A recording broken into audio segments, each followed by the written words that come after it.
the chapter where he comes home and she's like asleep with the iPad and she wakes up and he was like, oh, were you reading your smutty webtoons? And she was like, yeah, I was. Welcome to The Story Thinker, a webtoons and Witcher podcast for superfans with scene-by-scene analysis. Featuring sharp co-hosts for a fuller picture, we dive deep into character psychology, relationships, and theories. We'd love it if you could like, subscribe, comment, and rate us on all podcast platforms and social media. For bonus content, you can support The Story Thinker on Patreon. Let's begin. Hello, everyone, and welcome to a very special episode of, let's call it, as you guys came up with this name, Story Thinker After Dark. Guys, after dark. Even though it's like bright ass outside. Yeah, it is 4:30 in Los Angeles right now. Oh my gosh, yeah, it's even earlier for you. Yeah. So yes, and we are covering a very special, not webtoon, I guess webtoon in the lowercase w sense, not in the uppercase w. It is a story on Tapas called Comedown Machine by Amapora. And it is in the mature section, which is why we're calling it Story Thinker After Dark. But Lily, I want you to give that amazing synopsis that you said. What is Comedown Machine? He's like, you have to repeat that. Now it's not as going to sound as organic, but I am Lily, by the way, and my username on Discord is Lady Lily, but that is not me, you guys, on the Comedown Machine comments. I just want to say, because the top comment almost every chapter is from somebody named Lady Lily. And I thought for a split second, like, did I write this in a drunken stupor? Like, this is not me. That's not me, even though that's my name on Discord. But whoever you are, Lady Lily, if you listen to this, like, kudos on the name. And also, like, your analyzations are spot on. Like, she is a lot more eloquent than I am. But what Minby wanted me to repeat was, like, the reason Comedown Machine is so good is because it's very spicy. It's in the mature section. We love spice around here. Let's just put it out there. But the reason that the story is so good is that it's not porn with a plot. It's plot with a porn, or a lot of porn. So right. It's got a really, really good plot and a lot of really great themes and a lot of great characters, and it's just very real. Right there. Yeah. Background. Literally not the right time. Okay, bye guys. Because it's not the right time. Oh, your background. Oh my gosh. Oh my gosh. Your children. No. Children, goodbye. The door no. that way. This is Story Tinker After Dark, okay? Story Tinker After Dark. This is not children's hour. Sorry. There is an age restriction on this podcast. Yes, this is not a Midnight Populant episode. But it's not midnight. Okay. No, it's not midnight. Okay, guys, goodbye. So what's your background then? My background is people. Yeah. People kissing. It's love. Goodbye. Yes. I mean, is it love? That is a very interesting question. We can get into that. Yeah. Is it love? That's what we need to think about. Next video, you have to do a picture of Larry. Okay, next video, if you get out of the room, the next background, it will be a picture of our cat Larry. You didn't show it to us. Yes, I will show it to you. I will show you the recording, 100% truth. Okay, next podcast. But you cannot come interrupt me. Bye. You don't come Bye. I'll put on pajamas. Next podcast. Take a bath and put on pajamas, and then I'll put Larry on. Okay, bye. Wonderful. That's how we start Story Tinker After Dark. Yeah, ultimate Story Tinker After Dark. The kids are going to sleep. Okay, well, that's what it leads to, right? Story after dark, you get the kids. Anyway. That's more season 2, but yes. Okay. Oh, so not to spoil anything. Right. Well, we don't know who, what, when, or why, but oh gosh. So yes, this episode will stick to season 1. Thank you for bringing that up. This is going to stick to season 1. All right. So let's do let's just do a brief plot, like what's going on. The story is that we have this girl, Tommy, and she is living with her boyfriend, Linus, and they're having a nice dandy life when she walks in on him cheating on her with a girl, pink-haired girl. There's a confrontation. She storms out, and then their life falls apart. She goes out and meets a musician, a very famous musician who happens to be in one of Linus's favorite bands, and they hook up, and in the end, they end up getting together. But she doesn't know. She doesn't know that he's famous. She doesn't recognize him. Right. And the rest of the story goes on, and we have, their relationship, her relationship with Linus's relationship with Tessa, all that. So we're going to talk, assuming that you already know the story. and we're just going to talk about themes and ideas and what's going on. Because it's Not gonna I mean, what did we say? It's 47 episodes for Yeah. the first, and it's like the episodes are pretty decent, you know, it's no like PH, you know, or MPL or whatever, where it's like, gosh, what, 120 panels or stuff, but like the episodes are pretty decent length. So like, I think we're just going to talk about like the overall themes and like get into some things, because there's just no way that we could go over like every single episode. I mean, we would be here for hours. We could easily talk. And then there's more characters are introduced, 𝗏𝗏, Jenna, the band members, a lot of people to get through. Right. So yeah, so hopefully you've read this and that's why you're watching this. You already know what or this will pique your interest to read it. Yes. In which case, Everybody everybody with a porn. Go read this. Yes. I'm wondering how personal I should get with me saying how much I enjoy the story. I enjoy this story very much in every way. I'm just going to say that. Yeah. It was surprisingly good. Like, it was shockingly good, because I went into it for the smut, as we all did. I was like, oh, it's in the mature section. Ding, ding. Yeah. Yeah. So I came for reading the porn basically because you two had told me about this comic, and then I kept reading it for the plot. Oh. Yeah. And their discussion on like their discussion on mental health. Yeah, and the artwork too. It was just an amazing comic. So I came for the smut, stayed for the plot, and stayed for the plot. All right. So what do you want to talk about first? Should we talk about Linus and Tommy's relationship and how it went down?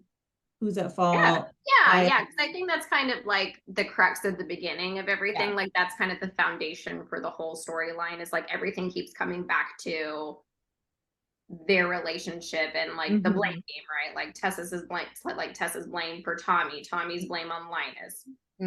Back and, you know, it's just all back and forth. I think everything kind of comes back down to their relationships. Yeah, I think that's a good place to start. Okay, so basically to summarize, they met in high school. And at the time, Tommy was living with her very controlling dad. She was not able to stand up to him. And she saw Linus, and Linus was, in her eyes, someone who always, you know, said what was on his mind. He did what he wanted. He was independent. He was the cool bad boy, you know?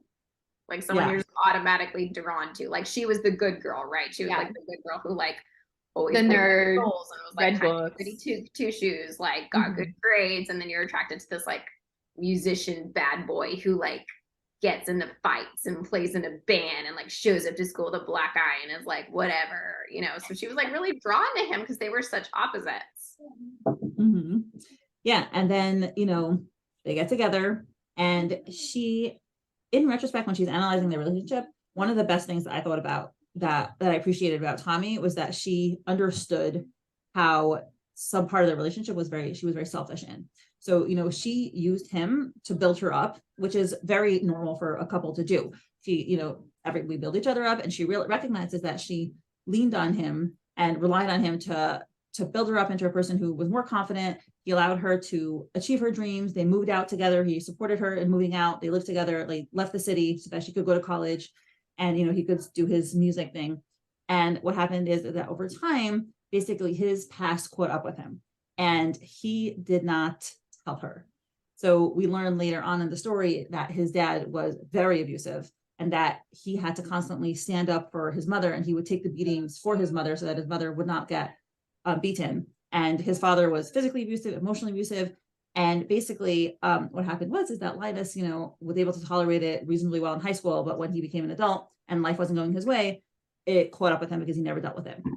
And like, this really resonated for me personally, because my husband grew up in an abusive background, and he never dealt with it either. And for a good couple of years, I was extremely frustrated because I recognized how much it had affected him and how much it made him into a person who couldn't do certain things because of that. Right. Yeah. And the trauma caught up with him, and it was impairing him. Yeah. And so what happens is Tommy goes on, and she, you know, she's ambitious, she's succeeding in her life, and Linus is stuck. Linus is not, and he just falls deeper and deeper into depression. And then Tommy doesn't know what to do. She doesn't have the courage to ask him. Linus doesn't have the courage to tell her, and she loses respect for him, and they just become distant. And that's where we are when they start the story. So what did you guys think of his trajectory and like their relationship? Do you think that Tommy and Linus, was there any way their relationship could have been salvaged? Like, what would have happened if they would have talked to each other? I don't honestly know if their relationship could be salvaged, because I think, I mean, like we were saying, how Tommy viewed Linus when they were in high school, there's a lot of romanticizing of him and not actually seeing him as a person versus seeing him as, like, placing him in a savior role for Tommy, where he's fulfilling this role. And then when she starts to realize he's not actually this hero figure, like he also has his own struggles, some that, you know, she might not know about, or some that she might visibly see, but she's not even asking him about it. There's a lot of romanticizing in that. And, you know, then when she, sees him start to drift, she also then starts to pull away and drift away too, because she's not ready for that. So I don't think they could be salvaged. Even if they had talked about it, I feel like that's a really long relationship to kind of skirt around that type of issue. Yeah, I know. I'm trying, because that's a really good question, Mindy, because now I'm trying to think, because my first gut reaction was like, well, yeah, because the crux of every issue is communication. Like if you can just communicate about it, that's 99% of relationships. Like if you can honestly just communicate about what the issue is and work through it, like I feel like you can get through it. But then I think Emily makes a really good point. And also my kind of second initial reaction is, like, they're kids, right? Like they're kids when they get together. And like there are relationships where there's plenty of people who are high school sweethearts and, you know, they're happily married 40 years later. You know, my parents were one of them. They started dating at 15 and 6 kids later and 45 years later, like they're happy as I am. So it's like, it's rare. It can be done where you meet as basically kids and you can, I think it's the growing up together.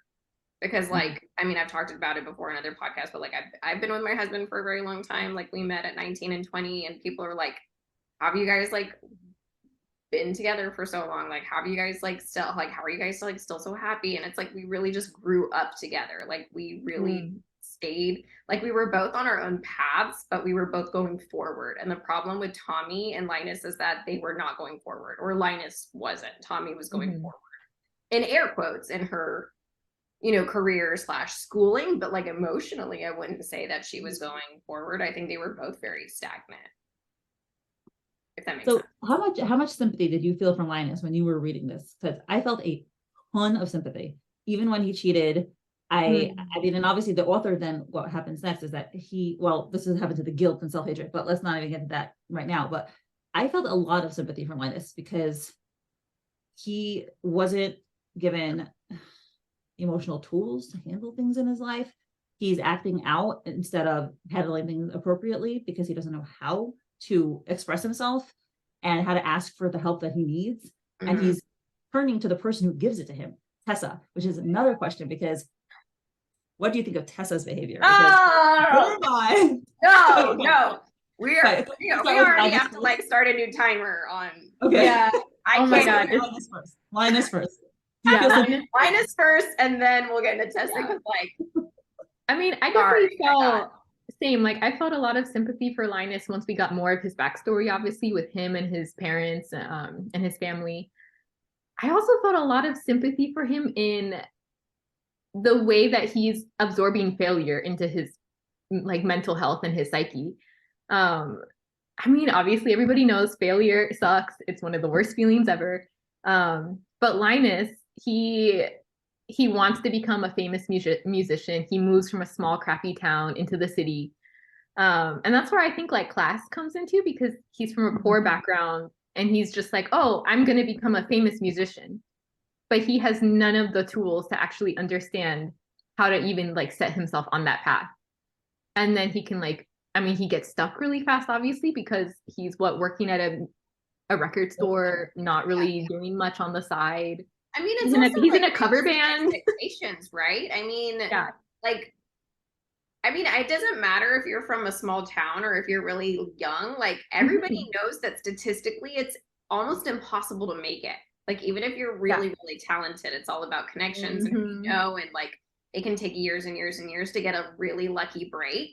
And that happens to like less than 1%, like point whatever for people that actually like get famous and make it big and are actually successful. And so for him to move, like, I'm forgetting the exact ages, but like from 18 to 22, let's say, because it's like a 4-year jump in the story. Like, I just don't think it's like very realistic or mature of him to be so depressed and upset with where he is.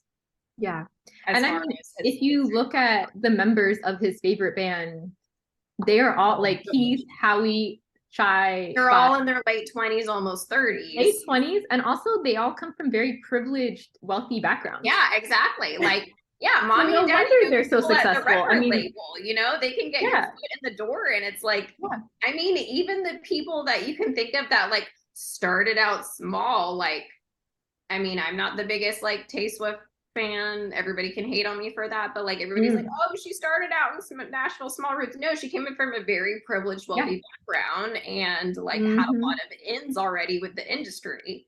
And like, great for her. Now she's one of the most successful musicians in the world, but it's like most of these people already have you know, ins, and so it's just a little bit like unreal. Like, I understand. I feel bad for Linus that he's like, oh yeah, I've spent 4 years and not made it, but retrospectively, I'm like, you're 22.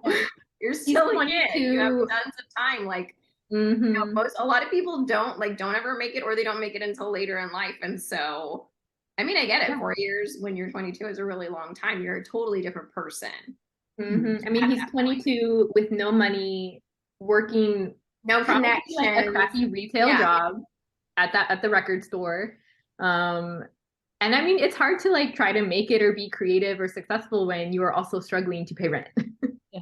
Which is not something maybe the members of his favorite band have had to struggle with. Yeah, definitely. But like for Linus, I mean, like, I didn't feel sorry for him at first, because I was like, oh, this fucking cheater, he's such a douchebag, there's no excuse for this. And I still don't really think there's an excuse for it, but like, of course I felt a lot more sympathy for him, like, as we learned his background and everything like that. And I mean, it makes sense. It makes sense because he wasn't getting his emotional needs met. I mean, they say, I mean, of course, every single case is different, but they say that the majority of cheating is actually like trying to like fix a hole or get an emotional connection that's not there. It's really not like physical needs. Like, that can be a part of it too. But I mean, just like from what I've read, statistics and articles and things, like a lot of it is just emotional needs trying to be met. And you go to the person that you're getting it from. And that was 𝗪𝗪. So yeah, let's talk about 𝗪𝗪. Oh God, 𝗪𝗪. Oh no. Let me explain. Let me put forth 𝗪𝗪's what's going on in her mind. Okay. So 𝗪𝗪 sees this guy. She's a high schooler. She's very young. She's 19. Actually, I noticed that she made her 19 because I forgot about that, because rereading it, I went, how old is she right now? She's a 19-year-old who is actually 12 or acts like one. But they've known each other for a year. So they met when she was 18. She was 18, yeah. So she sees Linus. She falls in love with him at first sight, basically. At a concert. Concert. Because he's in a cover band of her brother's band. Yeah. And she falls in love with him. She pursues him very strongly, hangs out where he is, you know, and then she tries to make friends. She finds out he has a girlfriend. She's devastated, but she's like, I'm just going to be friends with him. And the more she becomes friends with him, the more she realizes that he's sad and that he's not getting love and that he is depressed. And she's like, why isn't this girlfriend doing anything about it? And she decides, instead of, you know, I don't know, maybe butting out of his goddamn business, that she needs to be this person for him. He's like, but I can fix you. Okay, I have sympathy for Linus. I also have sympathy for 𝗪𝗪, because I was a stupid idiot once too. She's absolutely a very stupid idiot. Zero sympathy for 𝗪𝗪. So what she proceeds to do then is, okay, what she does next is very horrible. She pursues him. She pushes him into physical contact with her. And when the guy cries and feels guilty, she doesn't take that as like, oh, maybe I should stop. An actual sign? No. Like a sign like, oh, what I did was bad and maybe I should stop? No, she jumps him. It was heartbreaking. She's literally having sex with him while he is crying. Which I forgot that part. Yeah, I know. And it's like, for some reason, it was even worse reading it the second time around. I was like, oh my God, this is so bad. Like, note to self, if you're having sex and the other person is crying, please stop. Stop. Pause. check in with each other. Something. Don't keep going. Not happy tears of pleasure. Please stop. No. Stop, check in, see what's going on, get off. Like, don't keep having sex with that person. But there's just, now that we're talking about this, I'm realizing there's a lot of savior complex themes. Yeah. More than one character in this comic. And Tessa, I would say, definitely has this kind of like savior complex with Linus. Like it's the classic, the girl wants to fix the guy, right? Yeah. Like I can be that person. I can make him happy. I can fix him. I can make him his true best self. You know, like he's not at his 100%. And I know that I can be the person to support him and make him that way. And of course, we could discuss later, like how it is with other characters. Because there's several themes of savior complexes in the story, but. And she's comparing herself to the idea of Tommy that she has in her head, because she doesn't actually know who Tommy is. So she's also thinking through the savior complex. Oh, well, I'm not like Tommy. I'm going to listen to him and I'm going to be there for him and take care of him in a way that his girlfriend at the moment is clearly like failing or ignoring him. Yeah.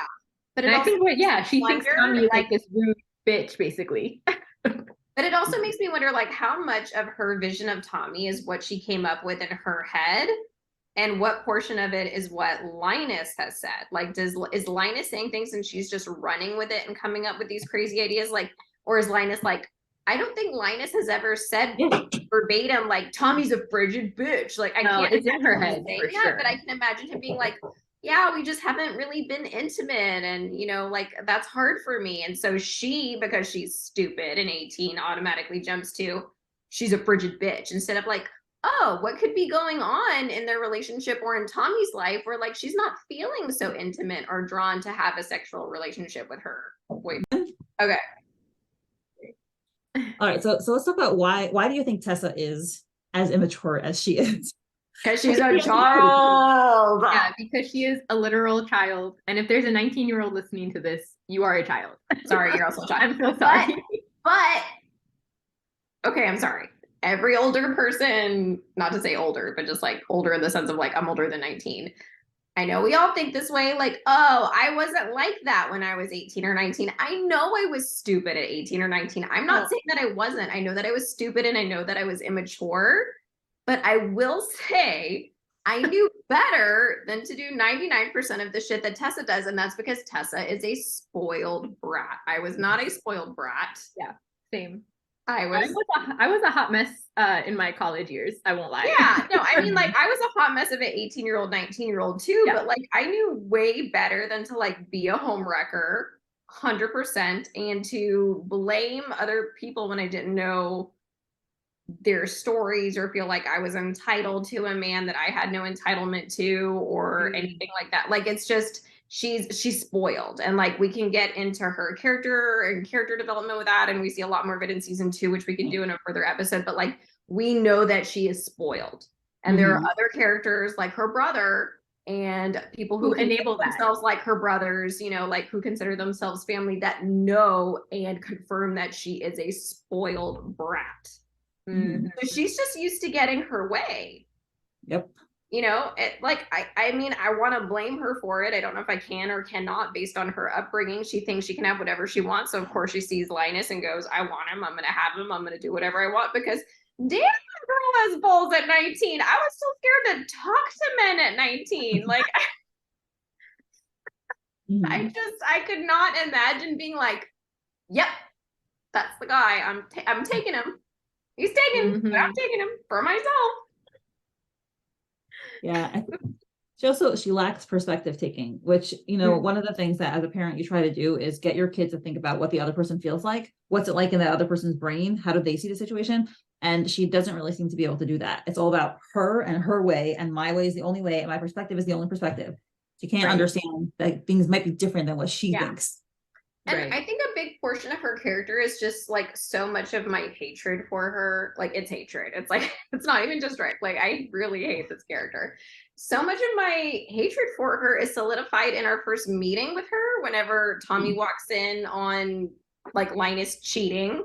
with her on their couch in their apartment. Like, honey, be smarter about this too. At least go to your place or get a hotel or something. But she, you know, like Tommy walks in, is like, what the fuck's going on? Of course, Linus jumps off of her and is like, it's not, I can explain, blah, blah, blah. It's not what it looks like. Starts to talk to Tommy.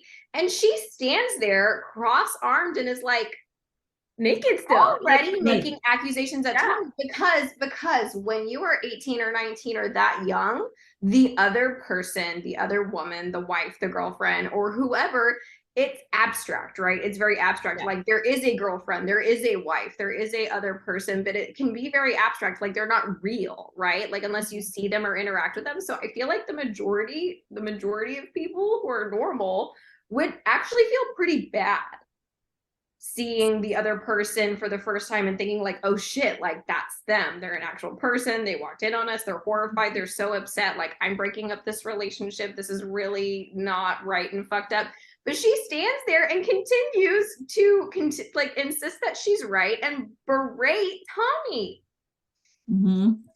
And so, she's, like you said, Emily, she's still naked. She has no shame. She doesn't feel like there was anything she's wrong. Literally topless. She's standing there naked, no shame. And she's just like, like I was fucking your boyfriend. What are you going to do about it, you frigid bitch? And it's like, because she still has that idea of Tommy, like you mentioned earlier, that she has built up in her head. That she's like, oh, it's Tommy, not the real Tommy. She doesn't know the real Tommy. It's the Tommy that she's built up in her head, because I still can't imagine Linus talking that poorly about her. I can imagine I don't think saying like, she's been so busy and she's been emotionally unavailable and that's upsetting me and I wish we had more time together and I wish that she was there. But I cannot imagine Linus ever being like, that fucking bitch hasn't been there for me. You know, like I just can't imagine him ever being that derogatory towards Tommy or that negative. So I feel like the majority of this is what Tessa is built up in her head, and she thinks that she is entitled because of Tommy's imaginary behavior, that she is owed Linus. The Tommy in her head is like this archetype of, oh, the distant, cold, busy girlfriend, and that's how who like doesn't care about him and is using him. Like for what, honey? He has no money. Like what do you think she's using him for? For a 1-bedroom apartment. They're basically roommates, you know, like so 2 thumbs down for Tessa, 0 out of 10. The authors have done an excellent job of making me hate her, because I don't think I've ever hated anybody quite so much in a webtoon. Right. And as of this season, she does not change. You know, Linus tells her, I can't be with you. She pursues him. She tries to pursue him. She continually does not understand that she's wrong until Linus finally blocks her and avoids her. So that's what happens in this. And then we end with her, from what, if I remember correctly, she, you know, he finally tells her absolutely not. And she cries to her in her brother's arms. Classic, right? She turns to her brother. Her brother's there for her. Her brother's supporting her. He doesn't chastise her. And, you know, she gets away with it. I have a lot of thoughts on the �ʻowī Tessa relationship, because I am also the baby of my family. And so I'm fully aware of the dynamic between, like the older protective siblings. My siblings are like 6 and 10 years apart from me.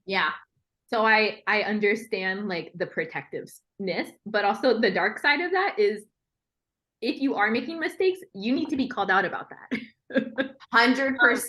And like, I'm in a unique situation where like I'm the third of 6 kids. Like we came in sets. So like my older sisters are 10 years younger than me and my little sister. And then my 2 youngest siblings, like were like 8, 9, and 10 years younger than like me and my middle sister. So like I've been the younger sibling and I'm also the older sibling. And like, I mean, I know all family dynamics are different, but I could not imagine being that way with my younger siblings. Like, I just can't. Like, I could never in 100 years imagine condoning my baby sister being a homewrecker and knowing about it and just comforting her. Like, I've called her out on her shit before. You know, it's like my job as an older sister is to make sure, like, to give her my wisdom and my advice from my life experience and make sure that she grows up to be a better person and learn from my mistakes. Like, I'm not there to sit and coddle her. That's not my job. No, absolutely. And my sisters, I think, would decimate me if I was in this position. Oh my God. My older sisters, they would decimate me. They'd be like, you can't see your nieces. You're a you know, like I would be absolutely decimated if I was a homewrecker. But then that the dark side of Howie being so protective of Tess, she's making these mistakes, but she doesn't think of it as a mistake because he's still enabling this side of her. And like we know more about their childhood. Like he had to take care of her at a very young age. I think he was like 15, 16 when she was maybe like 10 or something. And that he would, you know, Howie's 28 or 29. So okay, like 10-year gap. Okay. Because I remember in one episode, he is recounting that he had a story with Tessa when she was younger.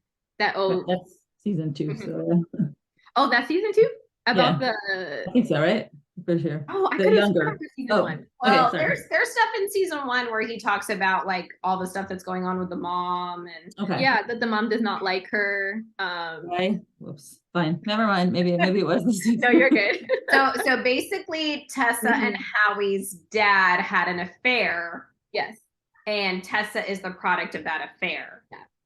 So we learn more about the affair, I think, in season 2, but in season 1, we just we know about that general situation and that the mom hates Tessa.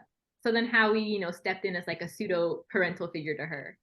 And he's also like, I mean, 17, 18, he's also been trying to take care of a child. So like, I don't fully fault him for maybe babying her that much. But I think at a certain point, he needs to tell her like, you are now 19, you're getting older.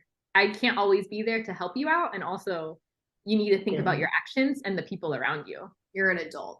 Well, I think that a huge reason why Howie babies her, and this is from season 1 because we did a reread, is because one of the reasons that he took over and became so involved in her care and like upbringing is because that she expressed at a very young age, and like I don't know if we need trigger warnings or whatever, but like trigger warning, like whatever. She expressed ideation at a child's age. She was like 12 or something or younger than that she wanted to not live and like end her life because she was so bullied.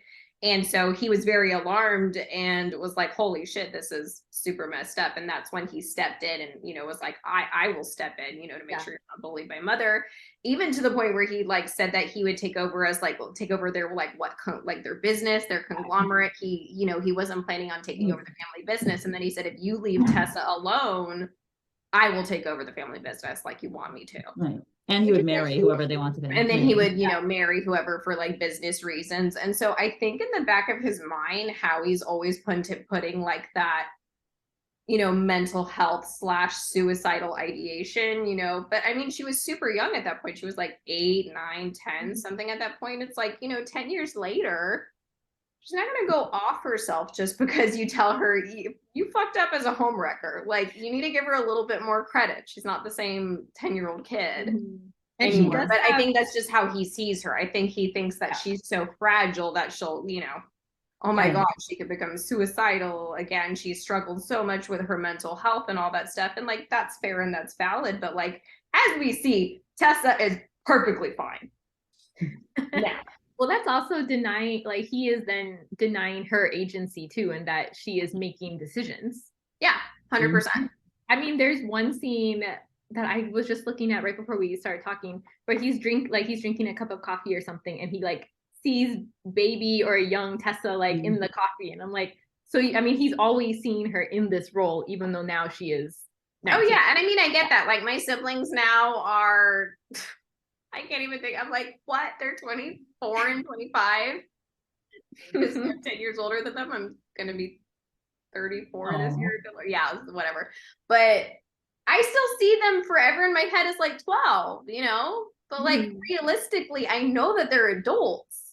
Yeah. Like, my baby sister's married. Like, they're like, I know that they're adults and they have agency of their lives, and like, but that doesn't mean I won't forever in my head see that. Like, I just think of them forever as like, oh, they're my baby siblings. I always think of them as like the years of when I helped raise them. And that's part of Howie's problem. But the major problem is that he has not given her agency to grow the fuck up and be responsible for her actions. Yeah. There's been a lot of coddling on all ends. Yeah, I mean, even Keith also coddles her. Yes. Because Keith massively coddles her, and I cannot wait till we do season 2 because I have words. I have words and opinions, Oh my God. and I am fired up about that. Season 2 got me heated. I am heated about it, but that's another day. That's another topic. Yeah, and it's interesting that Howie, you know, treats her in that respect and doesn't, you know, give her what she needs, because he's so wise in many other regards. Like the stuff that he says to Tommy is like straight up like guru, oh my God, like psychologist type stuff, you know? Oh my God, when there's a scene where he's talking to Tommy, I think it might have been after the bar. After she kissed Linus again. Linus, yeah. And he's talking to her about Keith and like how you should be in a relationship. And he says, like the three most important things to do is like keep the other person in mind, be considerate of them, and always communicate. And I was like, this is amazing advice that honestly not too many people follow. But I mean, Howie's in a great relationship, so we can get into them. Like they have a I mean, as far as we see, you know, as far as we see, they're like the OG. They're like OG couple. They're the cutest. They're forever. They are the thing. Yes, Catherine is a queen. Catherine is a queen. Too much, but every time she shows up, it's wonderful. She's like a breath of fresh air. She's so wise. They're the cutest. Happy. Like I just get so happy because I feel like it's not shown that much in. I mean, I want to say webtoons, but then I also want to say like in all forms of media, especially romance, you don't really see that often like healthy forms of obsession, right? We see the like sick forms of obsession and the controlling, and like we were just talking before we started recording, like, there's a lot of very rapey webtoons out there where it's just a lot of possession and controlling. But like Howie and Catherine are so cute because they really do remind me like so much of my husband and I, where we're just like very super into each other and obsessed with each other, but also have like really great communication, and we're just like so into each other, and they just like love each other and are so happy to be with each other. Like it's just so refreshing to see that in a webtoon, you know. It's just really cute. It's just so adorable.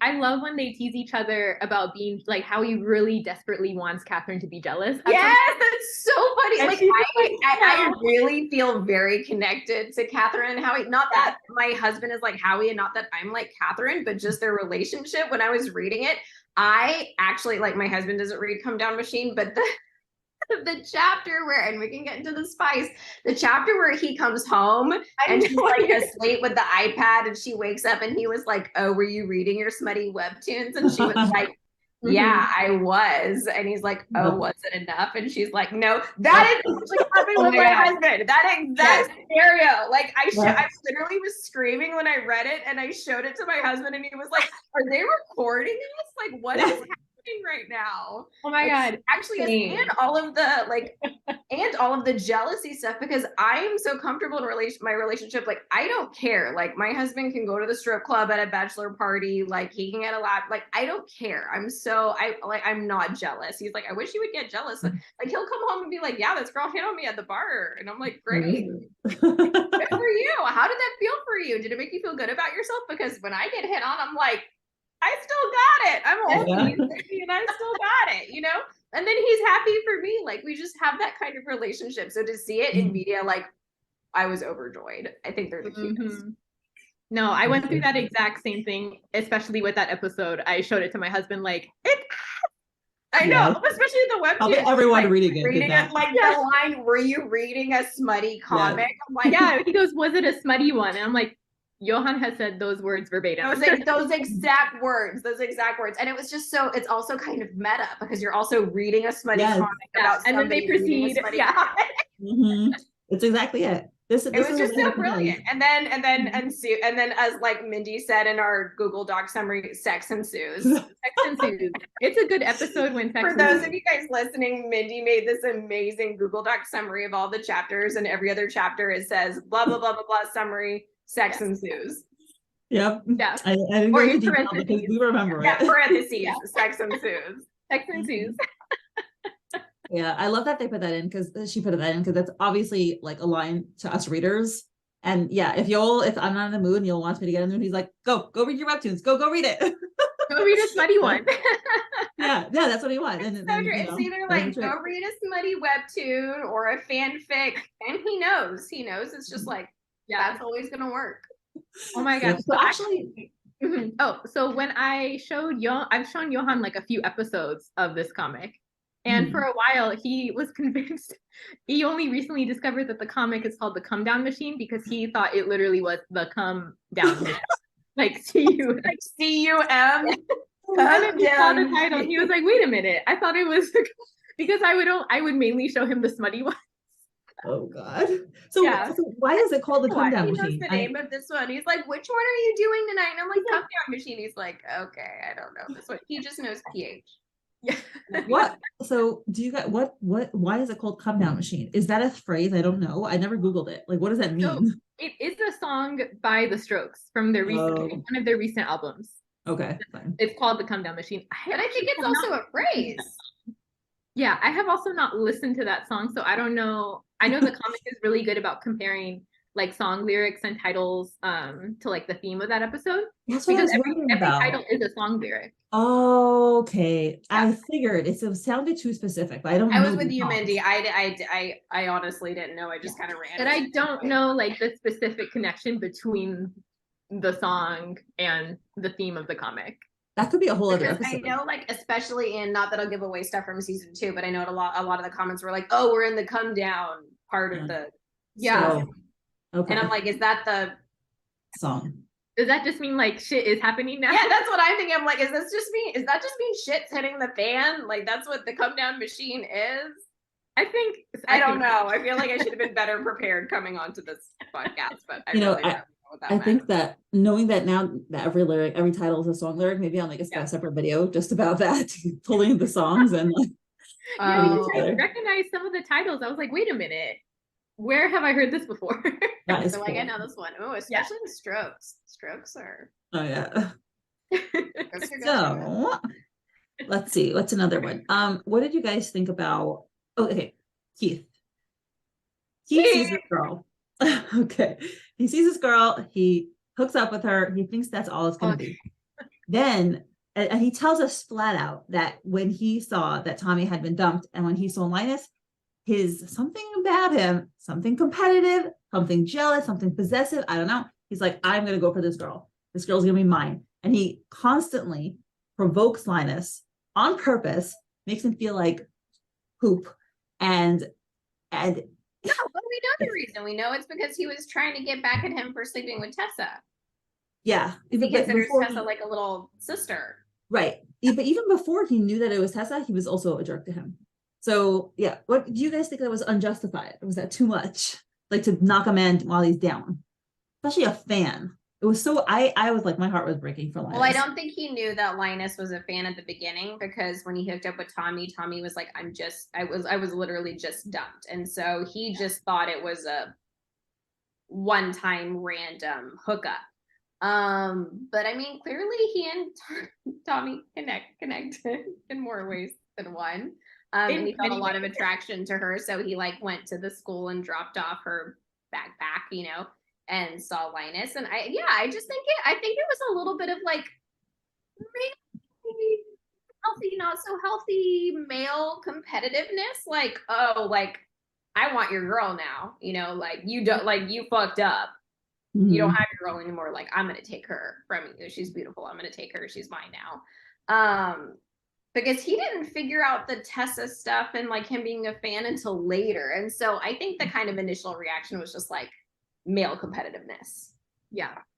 And I think it's, for us, we can say, oh, Keith was harsh in some situations against Linus, because we also know Linus's background. But in Keith's eyes, I think he's sort of looking at Linus a little bit how Tessa is looking at Tommy.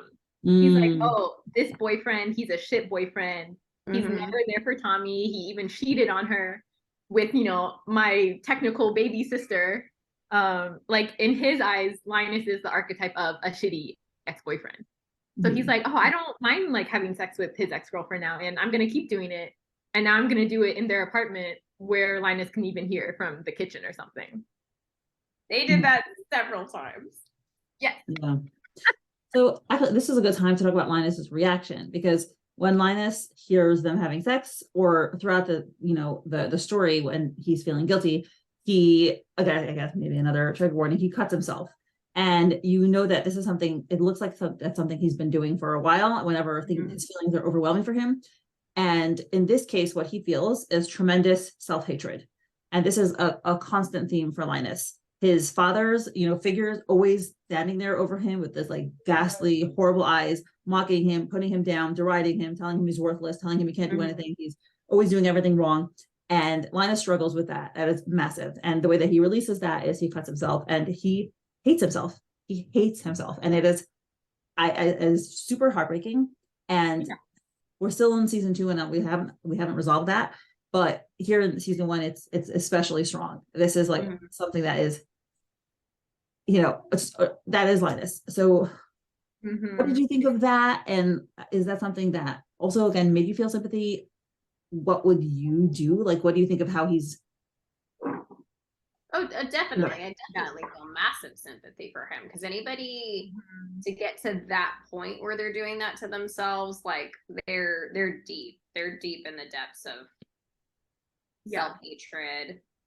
And I think it's showing like just he's stuck in this cycle of generational trauma with his family. And I mean, in a similar way that, you know, Tommy feels stuck from the past, he also feels stuck in the past, because he can't, even though he's moved out of his hometown and he's in the city now, like he's still mentally stuck in his childhood home with his dad. And then also the hallucination he has too of the former Linus, or the previous Linus, who was, you know, quote unquote strong enough to beat up his dad or to like fight back. And he feels like, oh, he's maybe now lost that piece of himself, but it's just like a never ending cycle of trauma and self-hatred. And he doesn't help himself. Like in this season, there's no positive movement forward. He's really stuck, and he doesn't know how to change it. And like, you know, maybe a different person, or a person who had been raised in a more supportive background, would turn to others for help, but he doesn't. And he takes it all on himself. And that's, you know, like you said, his younger self was able to do it, whether it's because he was younger, he was still more optimistic, he wasn't beaten down by life, he was able to stand up to his father. But now he's taking he doesn't have that strength anymore, and he cannot ask others for help. So he's just taking it all out on himself. I think he said that he started fighting back because his dad would fight his mom. Yeah. And I don't think his little sibling yet, though. Like he stepped in when the dad went too far with the mom in Linus' eyes. Yeah. It's like, I know it's gonna come across weird because of the way I phrase it, but it's like, when I look at Linus and the way that he's reacting now, and the way that he would, like, him getting beat up was his purpose. Like it gave him purpose and meaning. Yeah. No, absolutely. To take the fall for his mother and his siblings, right? Like he could bear it because he knew at the end of the day he was doing good, right? Like he was, you know, air quotes, doing good, because he took the brunt of it for his mother and his siblings. And so of course he could stick his chin up. Like, of course he could bear through it, because he, at the end of the day, could fall asleep knowing that he protected his mother and his siblings, and that was enough. That was enough to get through the next beating. But once that trauma ends and you haven't dealt with that, you have to find a new purpose. You know what I'm saying? Like you have to find a new purpose to, like, who am I helping? What am I here for? Like, what am I doing? And I think that when he cuts himself, that's him trying to, I don't know, I'm just talking out loud at this moment. I haven't really thought about this point, but like he's trying to feel again. He's trying to feel some kind of like purpose. Like if I feel guilty, and if I hurt, if I make myself hurt and I suffer, I'm worthy. I have purpose and I have meaning. Like I have fucked up and I have cheated on my girlfriend and I have done this wrong and I'm a shitty human. But if I hurt myself, it gives me meaning, because I've atoned for that. Right, he's punishing himself. Yeah. I mean, it's 100% punishing himself. Yeah, for sure. And like there is an aspect of cutting that's like distraction from the pain, so you don't have to think about the feelings and all of that. And like, this is just me theorizing. I have not cut myself. I don't know I think there's many reasons that people could, cut themselves. I'm not a therapist or a psychoanalyst or things like that. but that, I mean, that's just what I'm seeing from him and his comic and his purpose. I think that he's failed in his musical career. He's not doing so hot with Tommy, and he hasn't processed the trauma from his upbringing and his family. And this is the only outlet. Like, he hasn't moved forward or grown, or like he just doesn't know how to process. He doesn't know how to process or deal with this trauma and how to move forward. This is how he's processing it. You know, some people drink, some people go drive fast, some people go, you know, axe throwing. I don't know, but like for him, this is his outlet. This is what he's doing. Yeah. So another question, do you think that Tommy and Keith, again, it's hard to talk about without talking about season 2, but do you think they have, what is drawing them together? Because right now it's a lot of sex. Do you think they have something that's more substantive? A lot of physical a lot connection, of sex. for sure. A lot of sex. Because they meet initially because of attraction. Yeah. She's drawn to him. That's how they meet. She sees him walking by and is like, holy shit, he's so beautiful. Is he famous? Like, she doesn't even know that he's famous. She's just thinking he's so beautiful, he must be famous. Follows him into a bar, is too nervous to talk to him, and then Howie, introduces them or whatever, and then Howie's the wingman. she's trying to get back at Tessa for calling her a frigid bitch, and she's like, I'm not frigid, I'll show you. So she hooks up with Keith, not knowing his name, not knowing who he is. She has no idea. She's just like, this guy's fucking hot. And so they don't even fuck that night. They just like mess around and almost go all the way. They just do a bunch of other stuff. But I mean, they're clearly drawn to each other. They're attracted to each other. Yeah. But then it obviously develops into more, I think, that Keith sees her as more of like a payback, like a challenge, because of the whole like Tessa Linus situation. And like, correct me if I'm wrong, but doesn't he even admit that? He's like, oh, well, at first I just kind of like wanted to get back at he admits it to himself. And I like fell in love with you, you know? Right. Yeah, I think he admits it to himself. I don't think he does. I don't think he admits it to her. Yeah, he ruminates. Yeah. Yeah, and he does have a moment of self-analysis where he talks about like why he likes her. He says she's sweet. Like, he doesn't really say much about her, which to me, you know, I'm always very into like, why are couples together? What's compatible? What's the long-term compatibility? You know, once the, like, sex wears off. Okay, this is gonna be so hard because like I don't want to get into season 2, but like I will just say, like, by season 2. Okay, no, I don't want to like. We'll get into season 2. But like season 1, they definitely start out with a very strong physical connection. Like, their chemistry, that cannot be denied. I do think they start to veer towards the end of season 1 into like the emotional territory. For sure. But it's still very like rocky terrain. And I think they're still rocky terrain towards the end, because like Keith's issue, and Keith's one of many, how am I going to say this? Like, one of Keith's issues is being abandoned, right? Because Keith in the story is super, super famous, has been for a while, is he 28 or 29? He's 29. 29, I think. And he tells Tommy, like, I haven't had a serious relationship for 7 years. He's kind of notorious for being a playboy.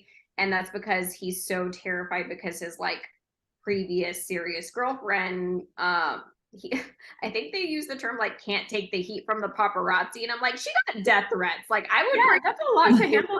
Like, I'm done. Yeah.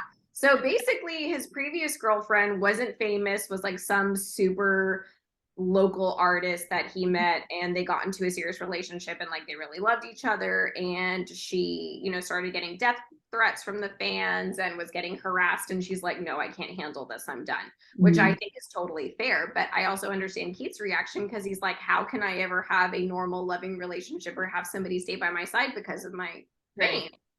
So his issue is that he's gonna feel abandoned because of his pain. Should we get into Chihiro? But oh my god. Well, I was about to say too, I think it's important to note that like in a few scenes when Howie is watching Tommy and Keith, like Howie, I feel like genuinely likes them together. Yeah. Like he sees a chemistry there that's maybe just like, or that's beyond physical.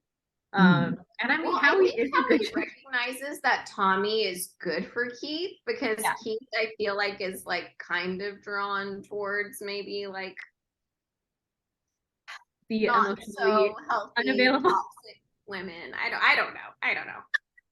But I feel like Howie's like, this is healthy for you. And I think a huge thing that we're not really discussing is like, she did not recognize him. This guy is super famous in the music world. And I think that's a part of the reason why their relationship works, because she wasn't after him for his fame. Like, she thought he was super hot, but she wasn't like, oh my God, I'm totally gonna hook up with the guy from, you know, I don't know. Dolores like, I'm gonna bang him and I'm not gonna be a frigid bitch. She was just like, this guy is hot, you know? Yeah. And so, and then he appreciated that. He's like, oh my gosh, this girl didn't even know who I was. She didn't recognize me. She didn't know my name. So he was drawn to that he kind of was like, oh, she fell for me, not knowing who I was. And that's super refreshing. And then she was like really embarrassed when she found out who she was. She was like, oh my God, this is crazy. And he's like, don't think of me any differently. You know, I'm still the same person that you like hooked up with last night. And so I think that Howie thinks that it's like a healthy, you know, like probably good for him to be with somebody like that. So we have like 5 minutes left. So I think there is a lot to talk about with Chi, but I think let's save it for season 2, because we only have a little introduction anyway this time. That unravels a lot in season 2. I was like, she is the Tessa 2.0. She is also, that's one whole episode. That's a whole episode we can get into. So I think in the last like 4.5 minutes we have left, I want to talk a little bit about Tommy and her revelation at the end with the not being able to leave Linus, and then our favorite smut scene. So we got to chop Tommy, on that. Just like really briefly, Tommy at some point realizes she has this really wonderful, it's a gorgeous scene artistically. She looks at herself in the mirror. She realizes that she didn't want to let Linus go. She talks about this with Howie. She didn't want to let him go because she couldn't imagine her life without him, basically. It was too much change. And even though she knew it wasn't good anymore, she didn't want to do anything about it because it was too hard to change, which I think is I think it's something that's very true for a lot of people. Even when something's not good, the alternative is too scary for us. She pictures herself on top of a cliff. And she doesn't know the way forward too, which is the scariest part for her. Yeah, and the decision kind of was made for both of them. I mean, by him cheating, you know, that was the break that she needed, the push that she needed. But she doesn't give him up right away, which she talks about, you know, that she continues living with him, and how he tells her that's like not healthy. And it's not allowing both of them to move on. And which we see because they end up, Linus finally tells her his story, Christmas, when they're both home. She's missing his family, the fact that they used to have a nice Christmas together. And then he tells her his story. She feels really guilty, and then they kiss. So yeah, and which leads to Keith being angry. They're not talking for a while, and then, you know, their friends shove them together again, and then we have actually leading to what is your favorite sex scene, because I was like, wow, we ended on a great note. Yeah, they're honestly all so amazing and well done. They're so well done. You guys, if you're listening to this, if you haven't read Comedown Machine, obviously you're gonna go read it. The smut in this comic, it's top notch. Is like top notch. Like, talk about from like the female gaze, right? That's a whole episode by itself, is analyzing the smut of Comedown Machine. That's we have 2 minutes left to do it. Okay, well, Howie and Catherine love that scene, particularly because it sounds like we have all lived that scene. Yes. We have been inspired by the smut. Yeah, inspired by the smut. Inspired, that's good. I like it. Also, when Keith wakes up Tommy in the morning. Oh, amazing. Yes, I remember. That visual. We all know. In case you guys don't know, she wakes up to a little surprise between her legs. Yeah. He has gorgeous eyes. He has stunning eyes. I like. Oh no, his eyes are gorgeous. When his face, when he looks back up at her, I exploded. You're just like, I'm dead, these eyes. But I really like the initial hookup scene where they meet in the bar. Amazing. They like get in his car, and I'm like, oh. Oh my God. When they hit us, like, you just have to laugh because the driver like puts up the partition, and it's just funny because it's like every movie ever, right? Like, how many movies have we seen where like the partition goes up and it's like, I mean, Beyonce literally has a song about that. yeah, about the partition. Yeah, exactly. But, like that scene, like, is so hot. You're just like the chemistry. And he hits you with the praise kink and good girl. So yes, you're like, oh my God. Like, we could literally go on for so many. Yeah. We might have to talk more about smut in first season. I think we will. We have like 30 seconds left. But yeah, Lily, I'm with you. The first sex scene is my favorite. It's not even actual sex, but it's totally my favorite. It's amazing. Yeah. It's like everything but so hot. Awesome. Well, we're gonna get cut off, so sorry, but we totally are gonna do this for season 2 because there's still so much to talk about. There's still so much. So, there might be a few more episodes. But yeah, this was awesome. Thank you so much, and I will see you like really shortly. Thank you, Mindy. See you soon. Thanks, Bye. guys. Thank you so much to my current patrons: Susie, Lily, Molly, Veronica, Emily, Jo Rochelle, Saucy Tuggles, Ian Rose, Alexa, Missy, Joanne, Esther, 𝗏𝗏_people, Emily, Jean, Kay, Lily, Beckett, Miranda, Christine, Sadie, Teresa, Mrs. Gosnado, and Amapora. Your support is truly appreciated.